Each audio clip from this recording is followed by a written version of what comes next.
Senhor presidente, demais vereadores, quem nos acompanha na plenária, quem nos acompanha pela internet, pela Facebook e também pela TVL, meu muito boa tarde. Queria primeiro iniciar minha fala no dia de hoje agradecendo a secretaria que fez o encaminhamento sobre as fiscalizações dos ambulantes. Né? E aí eu falo ambulantes, são aqueles ambulantes que estão vendendo produtos piratas, são aqueles ambulantes que estão vendendo produtos sem procedência e que, por coincidência ou não, estavam à frente de uma loja de cosméticos, vendendo cosméticos. É muito fácil, né? Vender o cosmético a preço zero, sem saber a procedência disso. Nós debatemos isso na terça-feira e quero aqui agradecer na pessoa do Silvio Zimmermann e da base de governo, inclusive o executivo, que prontamente atendeu o nosso pedido e efetuaram a fiscalização, e que, infelizmente, isso é meio que rotineiro, normalmente no início do mês, né, onde tem o recebimento de valores, né, e isso, acredito que agora será resolvido para sempre. Eu queria começar minha fala hoje, um tema que eu escolhi para falar quase que exclusivamente a respeito disso, que eu dou início lendo o artigo 37 da Constituição Federal. A administração pública direta e indireta de qualquer dos poderes, União, Estado, Distrito Federal ou município, obedecerá aos princípios da legalidade, impessoalidade, moralidade e eficiência.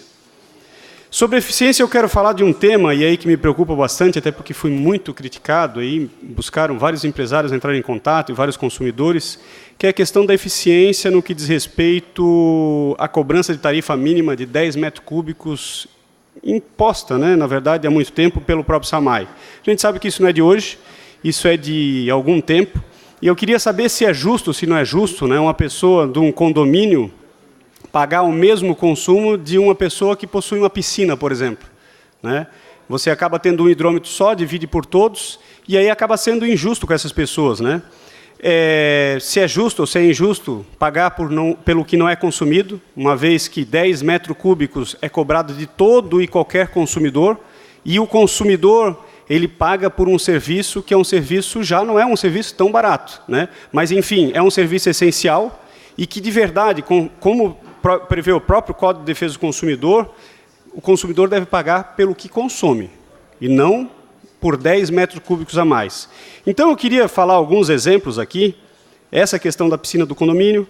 Outra é a questão daquela família, por exemplo. Uma família mora no bairro afastado, né, e ele tinha um casarão. Ele transformou aquele casarão em um estabelecimento comercial. Ele tem, naquele estabelecimento comercial, 3, 4 empresas, na verdade, 3, 4 comércios ali. E acaba se pagando para cada comércio esses 10 metros cúbicos. Nós temos uma situação específica, né, que a pessoa estava pagando inicialmente R$100 e poucos, e hoje ela paga quase R$1.000 em cima disso. Em cima de um consumo médio de 80 metros cúbicos que não é utilizado. Ou seja, paga-se em cima da água, paga-se em cima do esgoto, e eu não consigo entender como paga-se em cima do esgoto se ele é em cima do detrito utilizado. Se essa pessoa não utiliza disso, não deve ser cobrado. Eu concedo a parte ao vereador Gilson. Vereador Gilson de Souza, em a parte.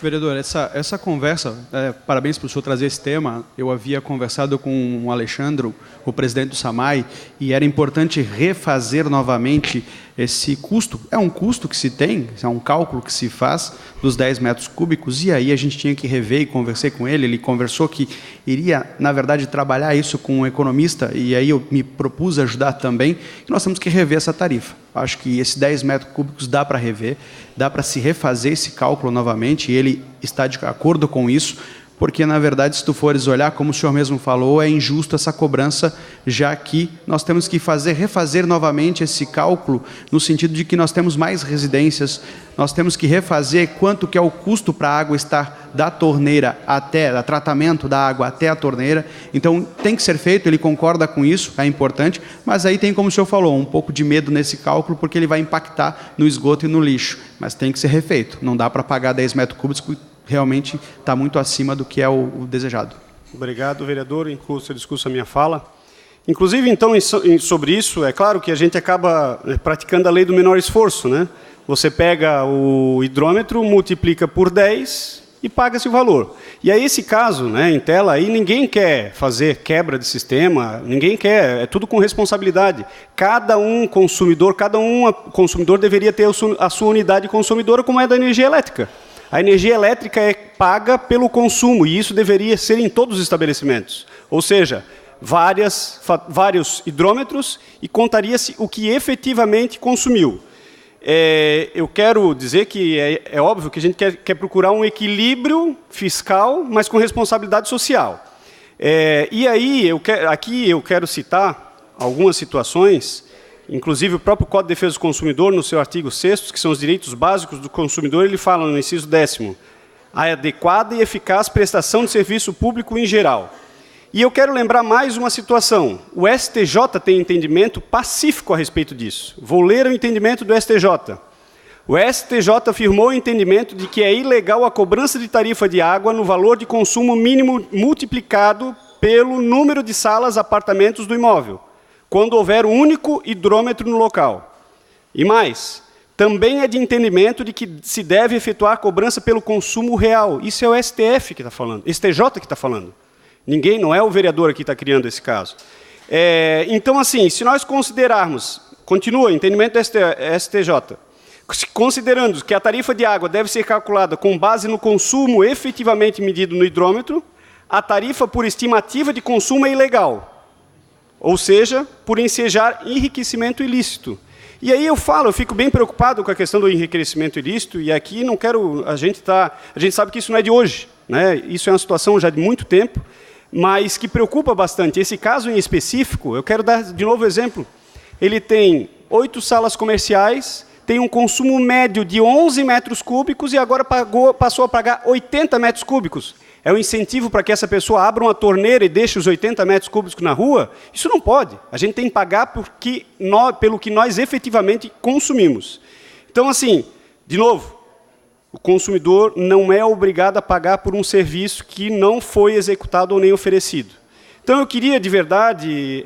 presidente, me concede mais 2 minutos, um pela parte... Mais 2 minutos. Obrigado, para a conclusão. Então, assim, eu queria que essa casa, né, porque nós temos isso através de um decreto, e óbvio que isso é uma das possibilidades do Executivo de trabalhar, mas nós precisamos ter responsabilidade. Esse serviço é um serviço essencial, repito, a água é um serviço essencial. E aqui não quero nem falar da questão de monopólio, nós só temos uma empresa, né? Então nós temos que tratar com muita responsabilidade essa questão da água, por quê? Porque senão nós pagaremos esses prejuízos, porque o Código do Consumidor ele fala, artigo 42, cobrança indevida, restituição em dobro. Imaginem todos esses consumidores pedindo a restituição em dobro. Certamente nós teríamos um rombo no SAMAI. E esse não é o nosso objetivo. Então, quem sabe aqui seja o momento dessa Casa Legislativa começar a se debruçar sobre o tema e para que a gente possa tratar com responsabilidade e fazer com que essa temática seja resolvida. Fica aí a dica, fica aí a minha sugestão. O meu posicionamento vai ser de que nós devemos seguir o que o STJ fala. É ilegal a cobrança no que diz respeito a isso.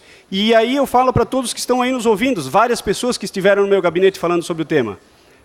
STJ tem entendimento pacificado.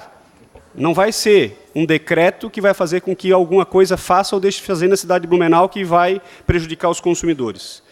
Por fim, nesses últimos 40 segundos, se eu conseguir, enfim, dia 4 de outubro foi dia de São Francisco. São Francisco de Assis era, né, quem cuidava dos animais, enfim, e aí muito a temática do Bruno. E foi o dia que nasceu meu pai, né, em 1951. Em cima disso, e meu pai sempre foi muito nos dias de aniversário, eu queria agradecer a pessoa do Enio Bauer, que proporcionou, através de uma abraçagem que nós mesmos fizemos, eu tive a oportunidade de estar lá no local, participar disso, depois eu vou mostrar a vocês as fotos, as imagens. Isso aqui, o resultado daqui.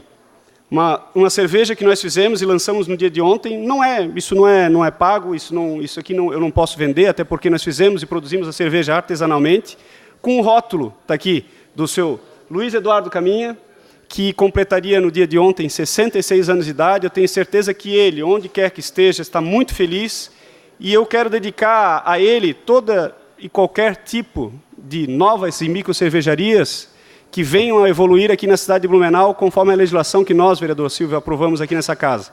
Eu tenho certeza absoluta que muito em breve a cidade de Blumenau se tornará referência no que diz respeito a isso. E aí, daqui por diante, só o céu será o limite. Parabéns a todos nós, agradeço ao vereador Silvio e obrigado, presidente, pela tarde de hoje.